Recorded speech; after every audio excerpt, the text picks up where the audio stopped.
pamay si mai thonge mino khunjin jawani thamoy mai si hangam da hai kaya na phochila chimba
lamlan bamagi damata karigi aina lipluba panglabi thamoya sina karigi thauna hankiwa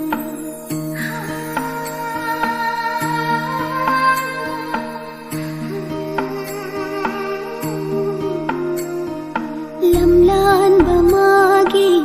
damata karigi aina lipluba panglabi thamoy asina karigi thauna hankibano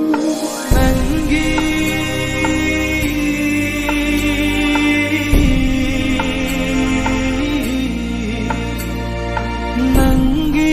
oina lairabani aise ho nangi oina lairabani aise mapu manasin bibani lipunse sintha halloi midlu pirang kai hanjaroi tai vang khong cha se punsi chu